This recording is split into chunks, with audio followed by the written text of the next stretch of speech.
Talvez você já assistiu a algum filme ou até leu algum livro em que as cenas finais da história são narradas ou apresentadas primeiro.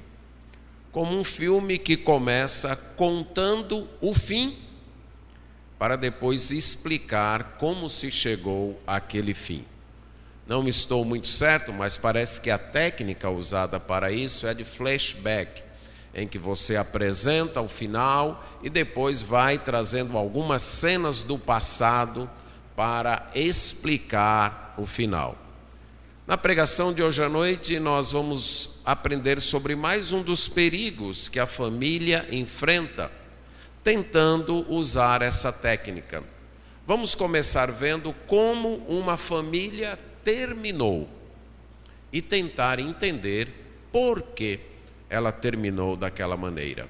Abra sua Bíblia para Gênesis, capítulo 19, leremos dos versos 30 até 38. Gênesis 19, dos versos 30 a 38. O livro de Gênesis tem esse nome que significa começo ou princípio, e a razão desse nome é porque ele narra o começo e o princípio de todas as coisas. O princípio do mundo, o princípio do pecado, o princípio do juízo de Deus e o princípio do plano redentor de Deus através da escolha e direção da família patriarcal. E nesta parte aqui do capítulo 19, nós estamos nessa parte exatamente naquela que narra o início do plano redentor de Deus, ou a execução do plano redentor de Deus através da história da família patriarcal. E aqui narra um dos membros desta família, que é Ló, e diz assim: Ló subiu, vindo de Zoar, e foi habitar nos montes. As duas filhas foram com ele. Como temia habitar em Zoar, ele e suas 2 filhas foram habitar numa caverna.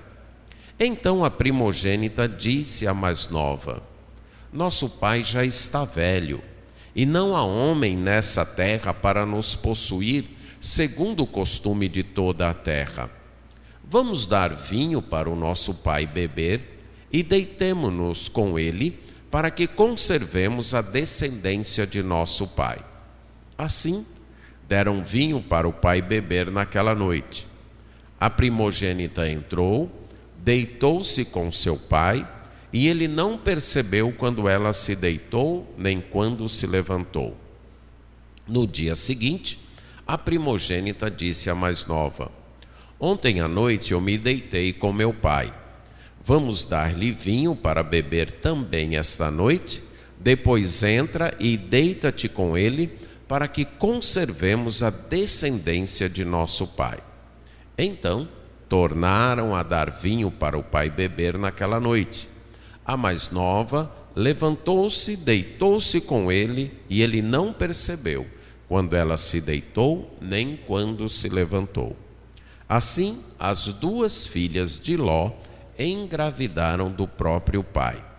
A primogênita deu à luz um filho a quem chamou Moabe.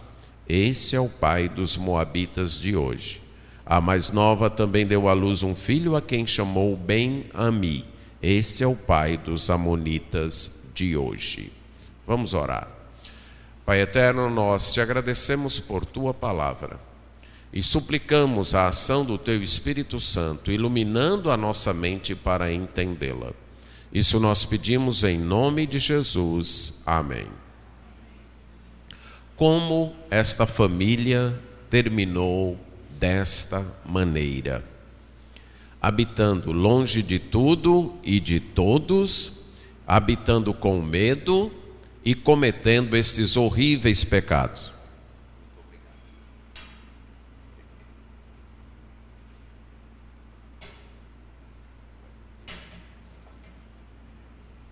E cometendo estes horríveis pecados. Você percebe uma família isolada, solitária, Eles estão com medo de habitar numa cidade chamada Zoar, que era uma cidade muito pequena, mas eles estão com medo de morar nesta cidade. Diz que Ló está com medo de morar naquela cidade. Por que será que ele está com medo de conviver numa cidade? Só ele e as 2 filhas. Então eles sobem para morar sozinhos, isolados, numa caverna. Estão tão isolados que não há perspectiva de futuro para essa família. Tudo indicava que essa família iria terminar ali, com a morte do pai e depois a morte das 2 filhas. Até que uma das filhas tem uma ideia pecaminosa de, já que não há homem aqui para a gente casar e a gente quer preservar a nossa família, nós vamos ter um relacionamento com o nosso próprio pai e gerar filho deles. Então perceba aqui a que ponto chegou esta família. Elas sabiam que o pai não iria concordar com isso, elas tinham essa certeza, o nosso pai não vai concordar com isso. Então como é que a gente vai fazer? A gente embriaga o nosso pai, a gente dá vinho para ele, deixa ele bêbado à noite, e então depois que ele estiver bêbado e for dormir, então vai uma de nós uma noite, tem relação com ele, depois na outra noite a gente faz a mesma coisa, embriaga o nosso pai, a segunda vai, tem relação com ele, isso acontece, e as 2 ficam grávidas do próprio pai, e Ló se vê na situação de ser ao mesmo tempo avô e pai de filhos de suas próprias filhas. Um final trágico e triste, que pré-anuncia o final, inclusive, dos povos que surgiriam dessa nação. O povo de Moabe e os amonitas, os moabitas e os amonitas, que durante muito tempo existiram, mas depois também se acabaram. Como foi que esta família terminou desta maneira? Como uma família tem um fim assim, um fim trágico, um fim triste, um fim vergonhoso. Você há de imaginar que Ló soube disso. Ele soube depois, ele viu suas filhas grávidas e ele então pôde saber como foi que elas engravidaram. E talvez você possa imaginar a tristeza dele e ele mesmo se perguntando: o que foi que eu fiz com a minha família? Talvez você imagine que a explicação para isso é um juízo de Deus, porque Ló seria um homem extremamente pecador, um homem depravado, um homem injusto. Mas vamos ler 2 Pedro 2, 7 e 8. 2 Pedro 2, versos 7 e 8. Nessa carta, o apóstolo Pedro adverte então seus leitores quanto aos falsos mestres, e como parte do seu argumento, ele cita o juízo de Deus no Antigo Testamento. E aqui, nos versos 7 e 8, ele vai falar do juízo de Deus nas cidades de Sodoma e Gomorra, mas como Deus livrou Ló. E veja o que ele diz: se Deus livrou o justo Ló, atribulado pela vida indecente daquelas pessoas sem princípios, porque vivendo entre eles, este justo afligia a sua alma todos os dias ao ouvir as obras perversas deles. À luz da avaliação de Pedro, Ló não era um homem injusto. E se pensarmos bem no texto, Ló tinha uma moral até mais elevada do que muitos de nós hoje. Primeiro diz: Deus livrou o justo Ló. Então é uma afirmação muito clara de que Ló era um homem justo. Confirma essa justiça de Ló dizendo que ele vivia atormentado, atribulado pela vida dos cidadãos ali de Sodoma, pela vida indecente, pela vida imoral daquelas pessoas. Ló não se sentia à vontade, rodeado daquela imoralidade, rodeado daquela indecência. E diz que ele afligia sua justa alma. Que esse homem justo afligia sua justa alma. E aqui eu digo que provavelmente, nesse aspecto, Ló era mais justo do que nós, porque era como se, caso Ló vivesse hoje, e ele passasse em alguns outdoors, ouvisse algumas propagandas de televisão, ele ficaria altamente afligido, sua alma ficaria atormentada com certas cenas que ele poderia ver. Então era um homem que se incomodava com o pecado, que se sentia então atormentado até ao ouvir a prática pecaminosa daqueles homens ou daquelas pessoas de Sodoma. Então, o fim de sua família não foi causado por uma vida injusta, por uma vida indecente. Não foi. Ele era um homem justo. Por 3 vezes, o apóstolo Pedro frisa isso naqueles 2 versículos. Estamos diante de um homem justo, cujo fim de sua família foi trágico. Como isso pôde acontecer? Será que no início de sua vida, ou no início de sua família, ele não teve bons modelos, ele não teve bons exemplos? Também não foi isso que aconteceu.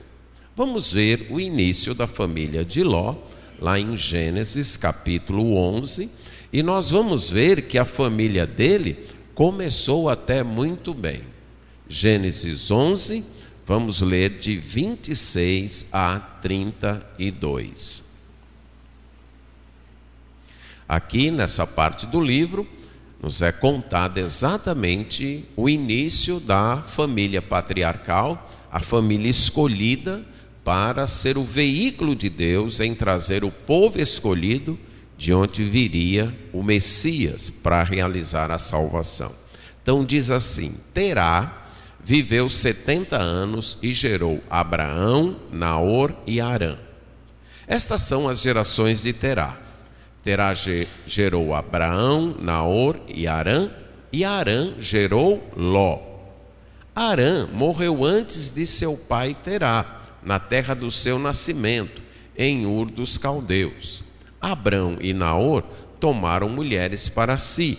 O nome da mulher de Abrão era Sarai, e o nome da mulher de Naor era Milca.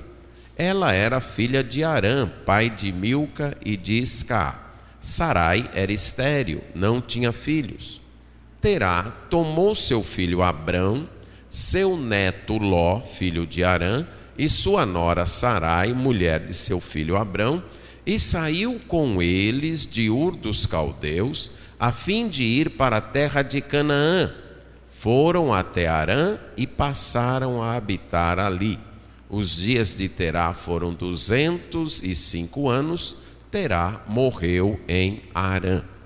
Aqui nós temos o início da família, escolhido o início da família de Ló.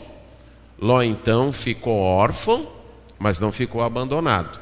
O seu pai morreu, enquanto seu avô ainda vivia, e seu avô tomou para si a responsabilidade de cuidar do seu neto, de ter Ló como um filho. Esta família, em seu início, era uma família idólatra. Veja em Josué, capítulo 24, verso 2. Josué 24, 2.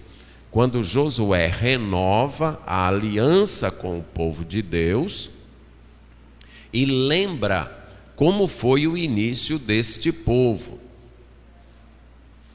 Diz assim: Então Josué disse a todo o povo: Assim diz o Senhor, Deus de Israel: Antigamente, vossos pais, Terá, pai de Abraão e de Naor, habitavam além do rio. Esse além do rio é além do rio Eufrates.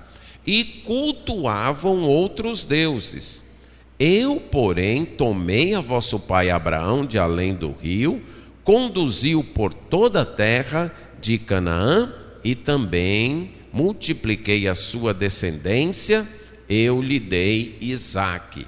Aqui eu quero destacar a primeira mudança que Ló presenciou nessa sua família. Ele nasce, logo depois de algum tempo, não sabemos qual a idade em que ele fica órfão, mas seu avô toma conta dele. Essa família era idólatra, cultuava outros deuses, vivia numa grande cidade na Mesopotâmia, uma cidade que a arqueologia hoje tem demonstrado que seria correspondente hoje, respeitadas as devidas perspectivas, uma metrópole. Era uma cidade que talvez, Ur tinha até prédio de 3 andares, então eles viviam naquela cidade. Mas Deus chamou Abrão, e num primeiro momento, o pai de Abrão, Terá, o acompanhou e levou Ló. E Deus os chamou para serem peregrinos e obedecerem o plano de Deus. Ló presencia isso, Ló experimenta isso, Ló faz parte disso. Ele foi também incluído nesta família, ele também foi incluído neste projeto. Ele está lá, vivendo com seu avô, vivendo com seus tios, naquela grande cidade, mas adorando outros deuses. Mas Abrão conhece o Deus verdadeiro. Deus se revela a Abrão, e Deus chama Abrão, e Abrão aceita o chamado de Deus, e leva consigo seu pai e também seu sobrinho Ló. Veja agora Atos capítulo 7, verso 2, quando Estevão nos conta esse testemunho. Atos capítulo 7, verso 2.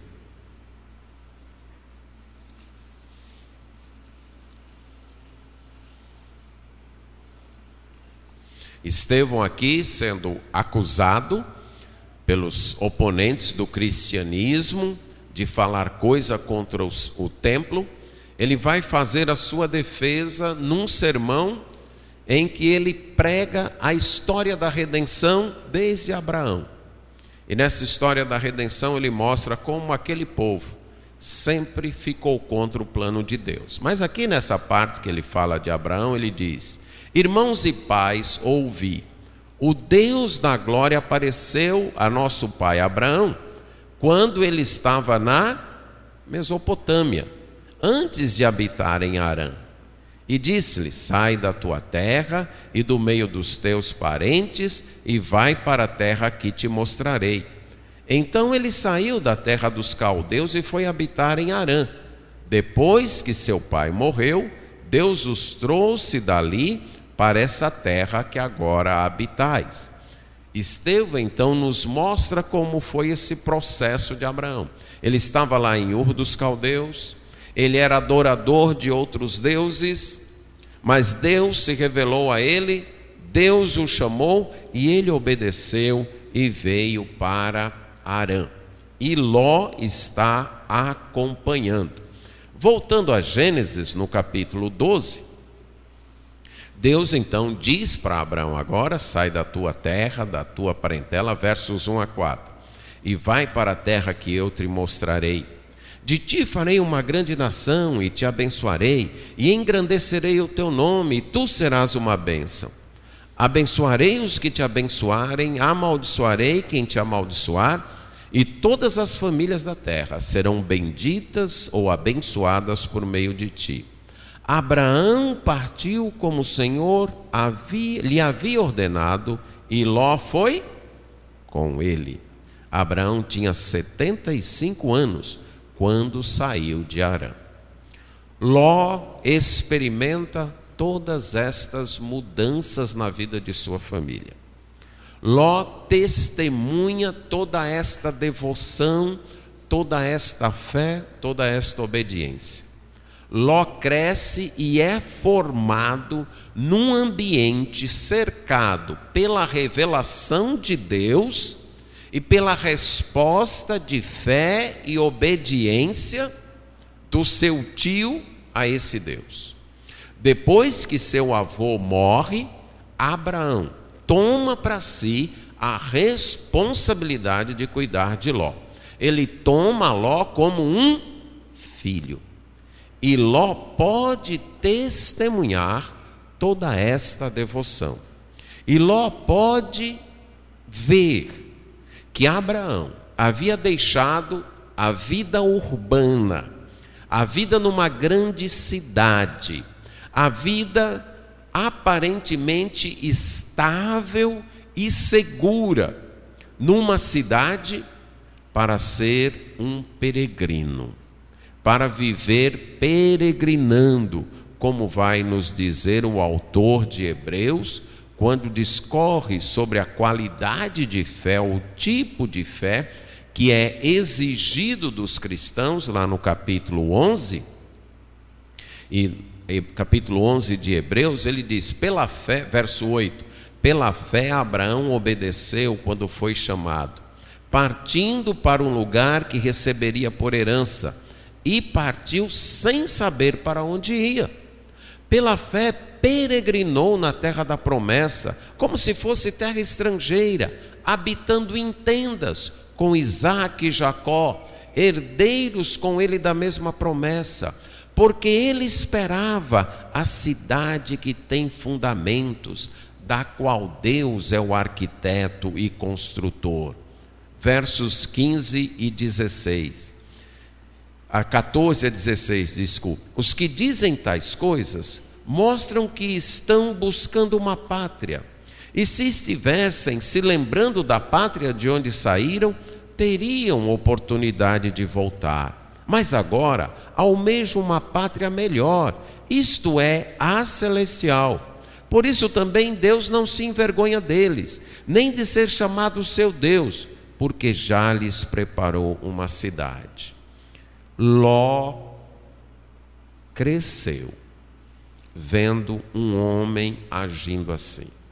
Um homem que dizia, eu vivo aqui como um peregrino, mas eu não sou daqui. Eu sou um estrangeiro aqui. A minha cidade nem é a cidade de onde eu vim, Ur dos Caldeus, até porque eu já deixei ela para trás, nem é nenhuma cidade aqui. A minha cidade está nos céus. Ele cresce, ele é formado nesse ambiente. Veja ainda o verso 13. Todos estes morreram conservando sua fé, sem ter recebido as promessas, mas tendo-as visto e acolhendo-as de longe, declararam ser estrangeiros e peregrinos na terra. A ideia deste versículo, falando destes homens, é que eles estavam como alguém que está num porto, tendo a promessa de que vai chegar alguém. E a promessa é de que o Messias iria chegar. O descendente da mulher que esmagaria a cabeça da serpente. O descendente de Abraão que abençoaria todas as famílias da terra. Que ele iria chegar. Então eles estão no porto esperando. E eles veem um navio lá longe. E eles acenam alegres. Lá está vindo. Mas antes do navio chegar, eles morrem. Mas eles não arredam o pé do porto. Eles continuam esperando, que sabem que a pátria deles não é aqui. A pátria deles é no céu. E o papel deles é continuar esperando, é ter fé, é acreditar, porque um dia as promessas seriam cumpridas como de fato foram. Ló cresce nesse ambiente de um homem marcado por fé. Ló pôde testemunhar também algumas quedas de Abraão, como no capítulo 12, versos 10 a 20, quando Abraão desce para o Egito, porque houve uma fome na terra da Palestina, ele vai para o Egito, sua esposa Sara é muito bonita, e ele fica com medo, vai que esses egípcios querem minha mulher, e aí vão me matar para ficar com ela. E Abraão então conta uma meia verdade, e uma meia verdade é uma mentira, né? Você diz aí que você é minha irmã. Ela era de fato parente dele, lembra que eles eram assim aparentados. Mas o relacionamento principal de Abraão nesse momento com Sara era de marido e mulher. Ele, em certo sentido, expõe sua esposa, mas Deus age sobrenaturalmente, e o propósito dessa narrativa é mostrar como, apesar dos deslizes humanos, Deus está cumprindo o seu plano. Ele não vai deixar a descendência prometida ser contaminada. E ele então protege Sara, porque ela será a mãe daquele que vai herdar as promessas e será um filho de Abraão. Então ele protege isso. Mas o meu ponto aqui é destacar que Ló viu isso. Ló viu essa descida de Abraão ao Egito. Ló presenciou a mentira de Abraão, e Ló viu como Deus protegeu Abraão, de modo que Abraão teve que voltar do Egito. Capítulo 13, verso 1. Abraão subiu do Egito para o Neguev, levando sua mulher e tudo o que tinha, e Ló o acompanhava. Temos aqui um homem que cresce cercado numa atmosfera de fé, de alguns erros, mas de um homem, Abraão, que quando erra, sabe voltar para onde Deus queria que ele estivesse. Deus não queria que Abraão estivesse no Egito, e então ele volta. Agora, nós já vimos que a família de Ló teve um fim trágico. Esse fim trágico não foi causado por uma vida devassa da parte de Ló. Esse fim trágico não foi causado por uma vida em que Ló viveu de modo tão errado que deu um mau testemunho para suas filhas. Não foi. Esse fim trágico também não foi causado por falta da revelação de Deus, por falta de bons exemplos, por falta de bons modelos. Ele teve um exemplo de devoção e de fé, de obediência. Ele teve um exemplo de alguém que ora errou, mas voltou e consertou o seu erro. Ele viu a devoção de Abraão.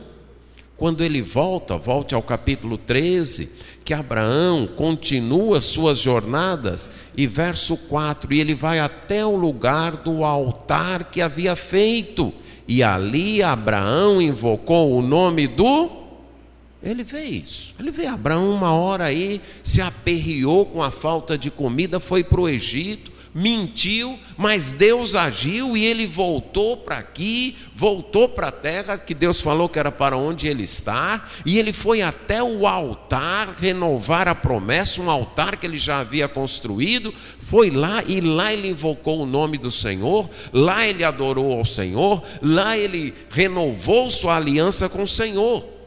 Ló testemunhou tudo isso. E como foi que a sua família acabou desse jeito? Para mim, o ponto crucial vai ser narrado agora no capítulo 13, a partir do verso 5. São aquelas decisões na vida, de certas encruzilhadas que a vida apresenta, certas forquilhas que a gente tem na vida, e tem que tomar uma decisão. E algumas vezes a decisão, apesar de toda justiça moral, a gente se deixa levar por outras coisas. Veja aí a narrativa, a partir do verso 5. E Ló, que ia com Abraão, também tinha ovelhas, gados e tendas. A terra não podia sustentá-los habitando juntos. Como seus bens eram muitos, não podiam habitar juntos. Por isso houve um desentendimento entre os pastores dos rebanhos de Abraão e os pastores dos rebanhos de Ló. Nessa época, os cananeus e os perizeus habitavam naquela terra. E Abraão disse a Ló: não haja desentendimento entre mim e ti, nem entre os meus pastores e os teus pastores, pois somos irmãos. A terra toda não está diante de ti? Peço-te que te separes de mim. Se escolheres a esquerda, irei para a direita. Se escolheres a direita, irei para a esquerda. Então Ló levantou os olhos e viu todo o vale do Jordão, todo bem regado, até chegar a Zoar. Isso antes de o Senhor ter destruído Sodoma e Gomorra. Como o jardim do Senhor, como a terra do Egito. Ló escolheu para si todo o vale do Jordão e partiu para o oriente. Assim se separaram um do outro. Abraão habitou na terra de Canaã e Ló foi habitar nas cidades do vale, mudando suas tendas até chegar a Sodoma. Os homens de Sodoma eram maus e grandes pecadores contra o Senhor. Aqui esse tio e esse sobrinho estão vivendo bem, como peregrinos, ficam ricos, de fato, para os padrões da época ficam milionários, certo? Com muito gado, com muitas ovelhas, com muitos empregados. Na terra também habitavam outros povos, os cananeus e os perizeus, e a terra não tinha força suficiente para sustentar todas essas pessoas lá, porque o rebanho era muito, precisavam de muito pasto, de muita água, de muito poço com água, e logo começaram os problemas, não entre Abraão e Ló, mas entre os empregados, entre os pastores. Aí os pastores de um, aqueles que cuidavam do gado de um, se desentendem com os pastores, os que cuidavam do gado do outro. E Abraão chega para Ló e diz: olha, nós somos parentes, nós somos irmãos. Não é bom que a gente viva brigando, os nossos pastores vivam se desentendendo. Então nós vamos ter que nos separar. Aqui está a terra. Olha para ela. Se você escolher a direita, a esquerda, eu vou para a direita. E se você escolher a direita, eu vou para a esquerda. Abraão está agindo como um homem cortês e educado. O direito de Abraão, por ser o mais velho, por ser o tio, por ser o pai adotivo, e em certo sentido, porque tudo que Ló tinha, ele devia a quem? A Abraão. Era dizer: Ló, olha, eu vou ficar com essa aqui, tu te vira, vai para onde tu quiser, mas isso aqui é meu. Era direito de Abraão escolher primeiro. Mas ele não faz isso, Abraão quer paz. Agora, o que era esperado de Ló, quando Abraão disse isso, ela: não, meu tio, não é assim não. O Senhor escolhe primeiro. O Senhor é o meu tio. O Senhor é tem sido como um pai para mim. Se eu tenho todas estas coisas aqui, eu devo ao Senhor. Foi o Senhor que me amparou quando meu avô morreu e meu pai já tinha morrido. Eu tenho lhe acompanhado. E se eu tenho toda essa riqueza, é porque eu tenho estado debaixo da bênção de Deus na tua presença. O Senhor escolhe primeiro. Se o Senhor escolher a direita, eu vou à esquerda, eu vou para a direita. Se o Senhor escolher a direita, eu vou para a esquerda. Mas Ló não age assim. Ele levanta os olhos e descobre uma terra fértil, toda bem regada, com pasto abundante. O texto diz que era como o jardim do Senhor, como o paraíso, como a terra do Egito. E aqui a expressão como a terra do Egito, porque o Egito, banhado pelo rio Nilo, nas margens do Nilo, tinha muita fertilidade. E Ló vê aquilo. E Ló diz: eu escolho aquele pedaço ali. Ló escolheu a melhor parte. Não foi nem um pouco gentil, nem um pouco educado, nem também compreensivo com seu tio, que era mais velho. Ele deixa a parte menos fértil, a parte pior, a parte com mais trabalho, a parte com deserto para o seu tio. Ele faz uma escolha baseada nos seus olhos. Ló perdeu a perspectiva da cidade celestial. E esse foi o problema. Ainda era um homem justo, ainda era um homem com valores morais, ainda era isso. Mas este mundo já estava começando a tomar conta do seu coração. O desejo pelos bens deste mundo, o amor aos bens deste mundo, o amor a ser bem-sucedido nesta vida, começava a dominar seu coração. E note que o texto diz que Abraão ficou lá na terra de Canaã. E Ló foi habitar naquelas cidades do Vale Fértil. Mas ele ficou contente morando em tendas? Não. Ele foi mudando suas tendas até chegar a Sodoma. E o texto, o autor, como que nos faz uma advertência. E os homens de Sodoma eram maus e grandes pecadores contra o Senhor. Esse é um risco sutil de pessoas crentes, homens e mulheres crentes, justos, que procuram ter uma vida moral correta, serem honestos, mas ao mesmo tempo amarem a boa vida deste mundo, amarem a riqueza, amarem os valores deste mundo. Não vem de uma vez, e aqui para mim está a sutileza do perigo. Ele não vem de uma vez, vai se insinuando na vida. Uma coisa, um conforto aqui, outro conforto ali, e a gente vai se acomodando, e vai se acomodando, e vai mudando as tendas, e vai mudando as tendas, e vai mudando as tendas. Chega perto de Sodoma, sabe que os homens de Sodoma são grandes pecadores contra o Senhor. Mas nós somos justos, nós somos a família escolhida, a gente só se contamina se quiser. E daqui a pouco, está dentro de Sodoma.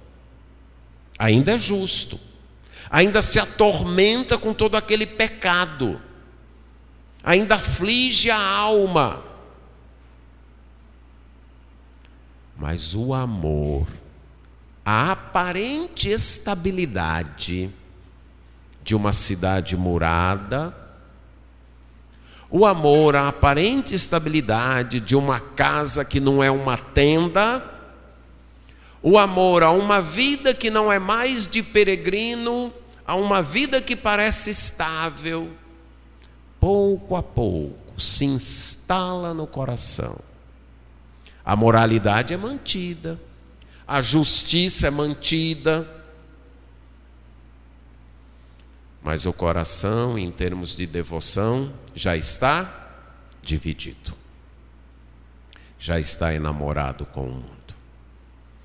O olhar para os valores e as riquezas deste mundo fica tão sobrecarregado que não consegue se levantar mais e olhar para a pátria celestial. Esta foi uma advertência de Jesus quando adverte-nos quanto ao fim dos tempos. Ele diz: tomem cuidado, para que os corações de vocês não fiquem sobrecarregados com os cuidados, riquezas e deleites desta vida, e aquele dia não apanhe vocês como um ladrão. Tomem cuidado. Jesus sabia desse perigo. Ele é sutil. Ele vai se insinuando. As bênçãos de Deus vão chegando e a gente vai se aproveitando destas bênçãos para só olhar para este mundo. É interessante o que Deus diz a Abraão a seguir. Verso 14. Então o Senhor disse a Abraão, depois que Ló se separou dele: levanta os olhos. Consegue notar uma semelhança aqui com o verso 10? Ali foi Ló que levantou os seus olhos para ver as coisas boas desta vida e querer ir para lá. Aqui é Deus que diz para Abraão: levanta os seus olhos. Você está vendo essa terra? Norte, sul, oriente e ocidente? Essa terra vai ser toda tua. Eu vou dar a ti e a tua descendência toda essa terra que você vê. Você vai ter uma descendência tão grande que não vai dar para ser contada. Fica nessa terra. Então no verso 18 diz: então Abraão mudou as suas tendas e foi habitar junto aos carvalhos de Morre em Hebrom, e ali edificou um altar ao Senhor. O propósito do autor aqui é fazer um contraste. A linguagem é semelhante para narrar um contraste de atitudes e de devoção. Ló, por si mesmo, levantou os seus olhos e viu toda aquela região bonita e disse: é para lá que eu vou. Abraão fica, e é Deus que diz: levanta agora os teus olhos, Abraão. Você talvez esteja imaginando que você ficou com a pior parte, que você ficou com a área mais deserta. Não te preocupa não, olha para isso aí. Vai ser tudo teu. Vai ser tudo teu e da tua descendência. Você não tem que ter a preocupação de conquistar nada. Sou eu que vou te dar. No tempo certo, sou eu que vou te dar. Segunda semelhança e contraste. Ló se muda para o vale e vai mudando as suas tendas. Abraão fica e também vai mudando as suas tendas. Só que um vai mudando as suas tendas para mais perto de Sodoma, que era uma cidade de grandes pecadores contra o Senhor. O outro vai mudando as suas tendas para os carvalhais. Continua peregrino. Ele não quer deixar de ser peregrino. Ele não se muda para uma cidade. E ele edifica um altar ao Senhor. Dois homens justos. Não estamos discutindo o caráter em termos de justiça. A Bíblia diz que Ló era um homem justo. E ele foi salvo. Mas perdeu a família.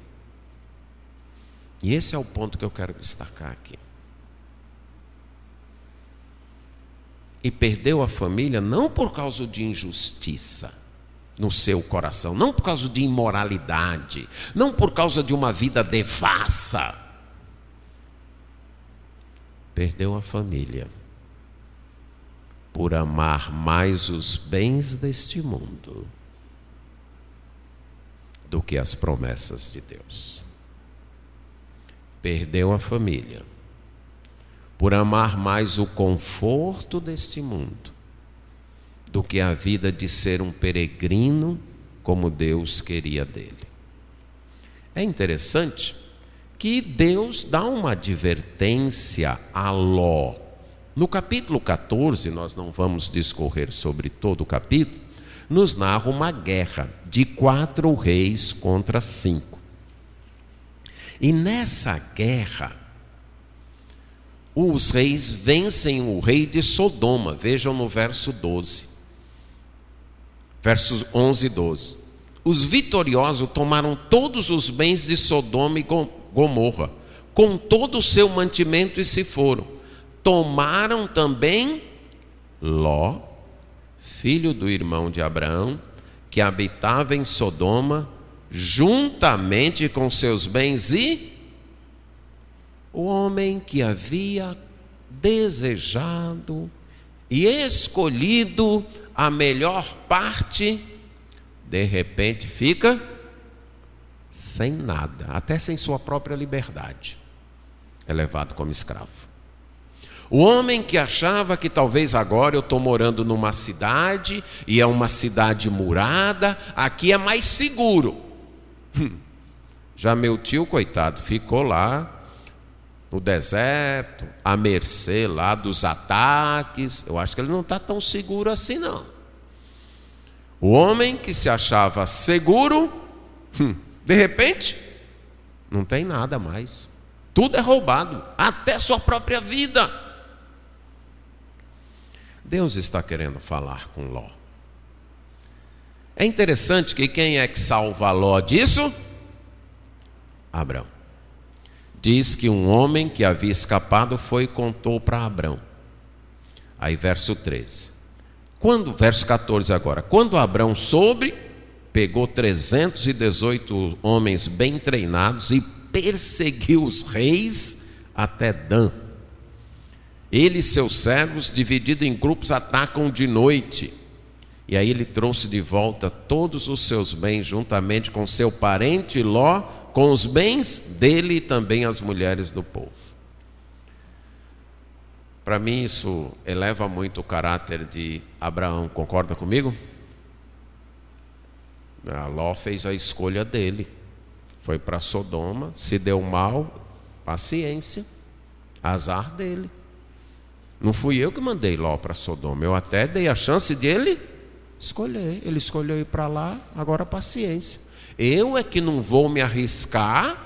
Se esses reis venceram os reis de lá, o que vão fazer comigo?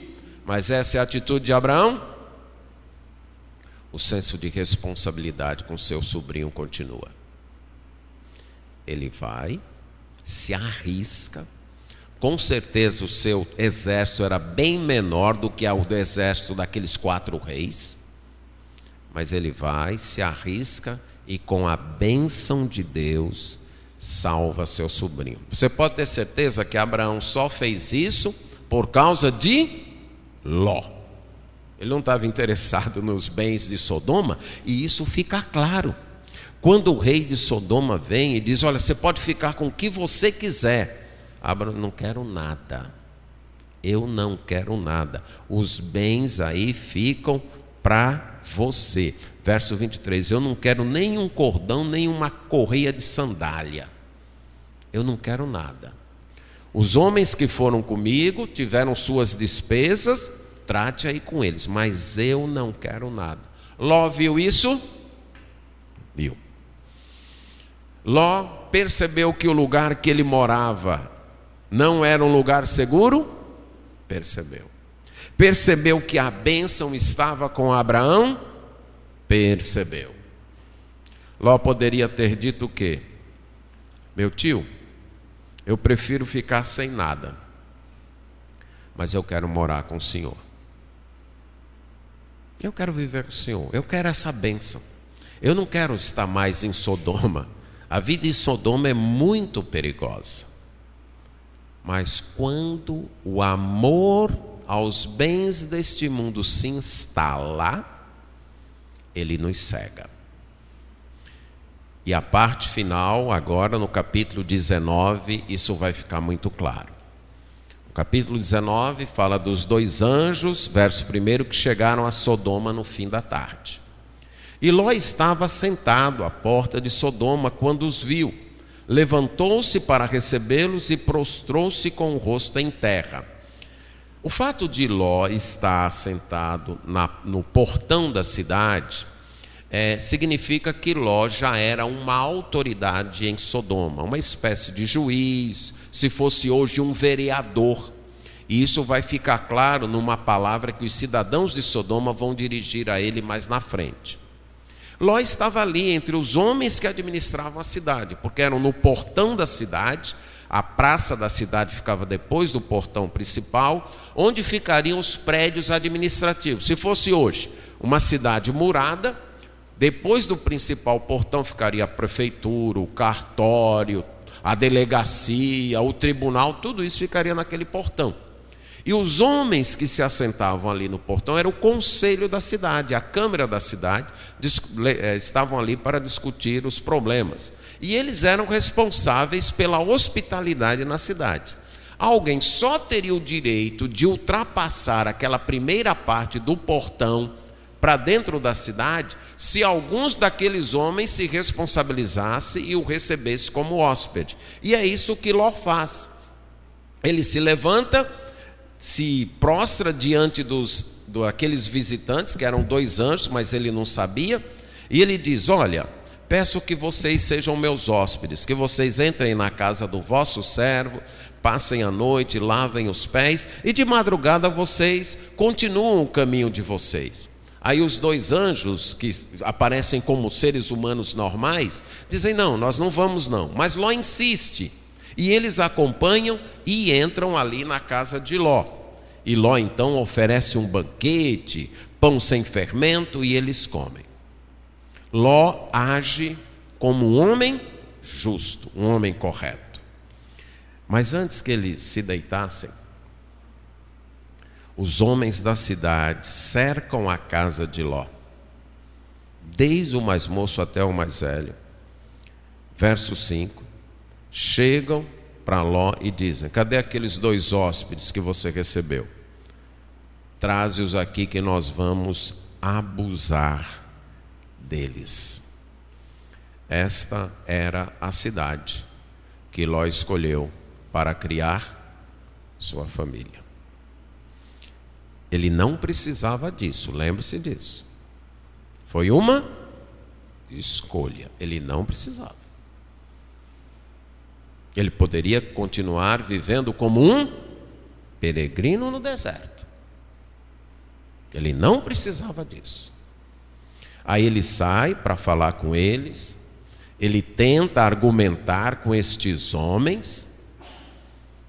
Ele, inclusive, já que ele havia sido responsável pela hospitalidade daqueles homens, ele oferece suas filhas no lugar daqueles homens, porque a hospitalidade era uma questão de muita honra. E aqueles homens chegam a dizer: já que você está agindo assim, deixa eu dizer uma coisa para você, verso 9. Você agora veio aqui como estrangeiro e quer ser juiz de tudo. Isso nos indica que Ló já era juiz de alguma coisa ali, já era uma autoridade.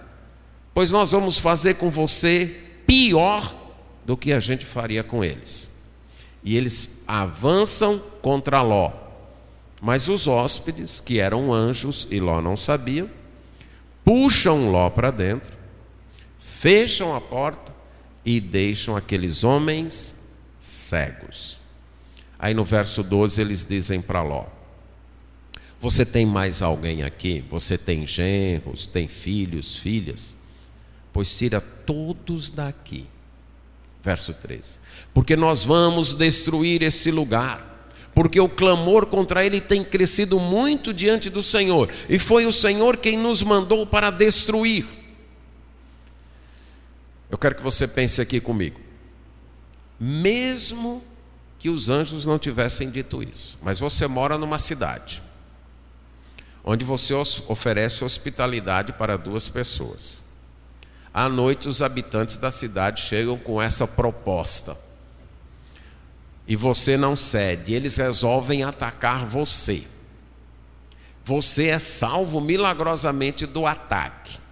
O que você faria naquela madrugada mesmo? Pernas para que te quero, aqui eu não vivo mais.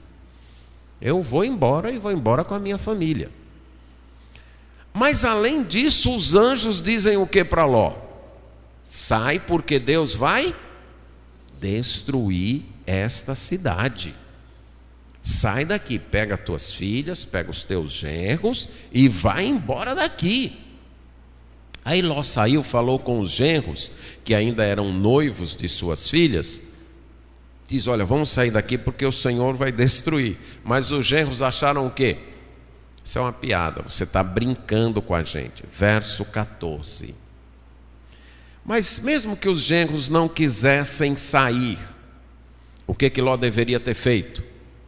Ir embora. Mas veja no verso 15: ao amanhecer, os anjos insistiam com Ló, dizendo: levanta-te, toma tua mulher e tuas 2 filhas que aqui estão, para que não morras no castigo da cidade. Verso 16, primeira frase, diz o quê? Porém ele se demorava. Por que será que ele se demorava? Tudo o que ele tinha e amava estava ali. Suas filhas corriam risco? Sim. Sua família corria risco? Sim. Mas ele não queria perder os seus bens. Os bens agora ocupavam no coração de Ló uma posição de muita importância.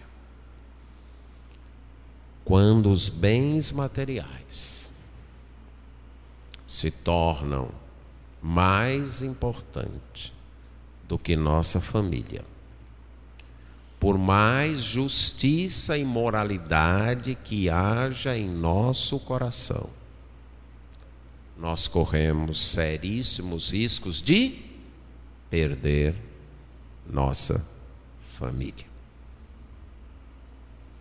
Não estamos falando, repito, de um homem devasso, não estamos falando de um beberrão, não estamos falando de um adúltero, não.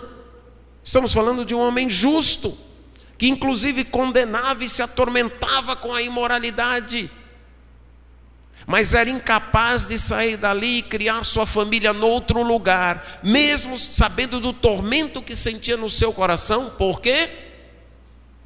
Amava os seus bens, amava a boa vida, não queria perder tudo o que ele havia construído. Diz o verso 16: então os homens pegaram pela mão a ele, sua mulher e suas filhas, sendo o Senhor o quê? Tirando, deixaram-no fora da cidade. Aqui está um homem que não queria muito ser salvo, mas foi salvo à força por pura misericórdia de Deus, certo?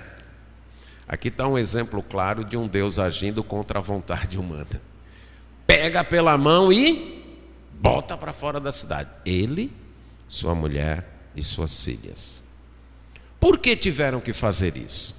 Quero que você repense comigo. Ele já morava numa cidade onde sua alma vivia atormentada, porque os homens eram grandes pecadores com o Senhor. Houve aquele incidente da noite, em que os homens já estão indispostos contra ele. Os anjos avisaram: Deus vai destruir a cidade. E mesmo assim esse homem não quer sair da cidade. Não quer sair. É porque ele descrê na palavra de Deus? Não. É porque o amor aos bens é maior do que a fé no que Deus havia dito. E eles tiram Ló e dizem: olha, foge, salva a tua vida, não olhes para trás, não pares em lugar nenhum desta planície, foge lá para o monte, para que não morras. Mas Ló responde: assim não, Senhor. O teu servo tem achado favor aos teus olhos e tem me mostrado grande misericórdia, salvando minha vida. Mas não posso fugir para os montes, pois este mal poderá apanhar-me e morrerei. Aqui perto há uma cidade para a qual posso fugir. É uma cidade pequena. Permite que eu fuja para lá e salvarei minha vida. Esse homem perdeu completamente a noção de peregrino. Ele ainda quer morar numa cidade, mesmo que seja pequenininha, mas eu quero uma cidade. Tudo aquilo que ele viu na vida de Abraão, da noção de devoção de peregrino, está perdido. Ele perdeu a fé em Deus, na promessa de Deus de viver como um peregrino. E ele quer ir para uma cidade, mesmo que seja pequena. E os anjos lhe concedem isso. Diz: apressa-te, foge para lá, porque nada poderei fazer enquanto não chegar lá. E aí Deus destrói a cidade, mas veja o verso 26. Mas a mulher de Ló olhou para trás e transformou-se numa estátua de sal. Por que será que ela olhou para trás? Tudo que sua vida havia construído tinha ficado. Aí ela também ficou como uma estátua de sal.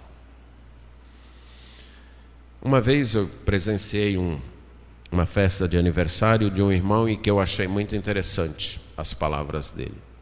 Ele estava do lado de cada mesa com um bolo, ao lado de sua esposa e seu filho. E ele disse: tudo que eu tenho de mais precioso está desse lado da mesa. Ele entendeu bem. Agora a mulher de Ló parece que não entendeu. Ela tinha seu esposo e suas 2 filhas. Haviam perdido apenas os bens. Mas para ela não era suficiente. O coração dela tinha ficado em Sodoma. Estava claro que Ló já havia perdido a sua família. Essa é a explicação. Era um homem justo. Era um homem moral. Mas que decidiu amar mais as riquezas do que a Deus.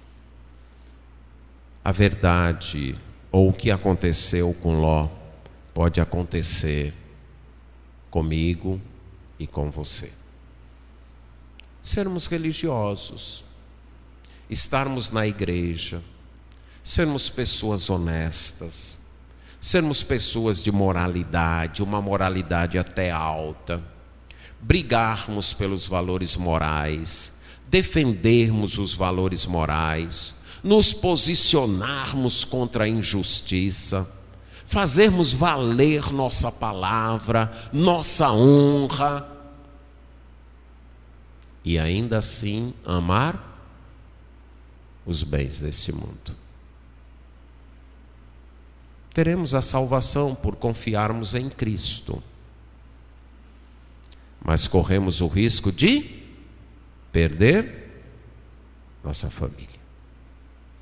Esse é um risco que as famílias correm. Lembro-me de um colega que estava num momento de crise financeira. E eles tinham um filho pequeno na época. E ele e a esposa de vez em quando comentavam isso e falavam dessa sua aflição. Até que um dia, no momento devocional, o filho dele orou assim: Papai do céu, ajude que papai arrume um emprego para ganhar muito dinheiro. Foi um estalo em sua mente. O que é que eu estou ensinando para o meu filho? Que os valores deste mundo, pelos quais eu corro, pelos quais eu brigo, são muito dinheiro. Quero fazer algumas aplicações aqui. Algumas vezes os pais dizem: eu não quero que meus filhos passem pelas privações que eu passei. Então eu me esforço para dar o melhor para eles. E muitas vezes o melhor é o pai e a mãe trabalharem manhã, tarde e noite e pouco verem os seus filhos. Muitas vezes o melhor é deixarem seus filhos em creches ou com outras pessoas, enquanto eles estão se matando de trabalhar para dar o melhor para os seus filhos.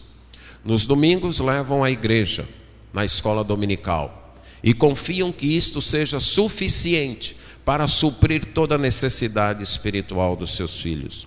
Não lhes passa pela mente que durante a semana seus filhos estão recebendo outra doutrina completamente diferente da palavra de Deus, nas creches seculares ou através da babá televisão. Acham que apenas aquela 1 hora ou minutos na escola dominical é uma vacina suficiente contra tudo que durante a semana eles estão aprendendo. Estamos criando nossos filhos nos caminhos de Deus. Estão? Ou a vida de vocês está dizendo: ir à igreja é importante, mas ganhar dinheiro é mais. Servir a Deus é importante, mas trabalhar para que vocês não passem pelas privações que eu e sua mãe passamos é mais. O céu é importante, mas ter conforto neste mundo é mais. Quantos pais pensam assim: eu não vou forçar meu filho a ir à igreja, eu não posso forçá-lo a isso. Mas se o seu filho não quiser ir à escola, o que você faz? Você força? Força? Força. Se ele não quiser escovar os dentes, meu filho não quer escovar os dentes, eu não vou forçá-lo a isso. Se ele quiser dormir sem tomar banho, meu filho, você está escolhendo. Se ele não quiser tomar vacina, meu filho, então fique doente, você não quer, eu não vou forçar. É assim? Mas ler as escrituras, orar, ir à igreja, não, isso aí a gente não força. O que isso demonstra? Que mais importante é o cuidar da saúde dele, mais importante é o cuidar da educação dele. Isso é mais importante do que ensinar a palavra de Deus, do que zelar para que eles tenham uma vida com Deus. Nossa vida está sendo mantida, em certo sentido, com certa moral, com certa justiça e com certa religiosidade. Mas estamos perdendo nossos filhos. Creio que esta é uma das explicações, porque alguns homens e mulheres de Deus, zelosos no serviço da igreja, não estão vendo os seus filhos com o mesmo zelo.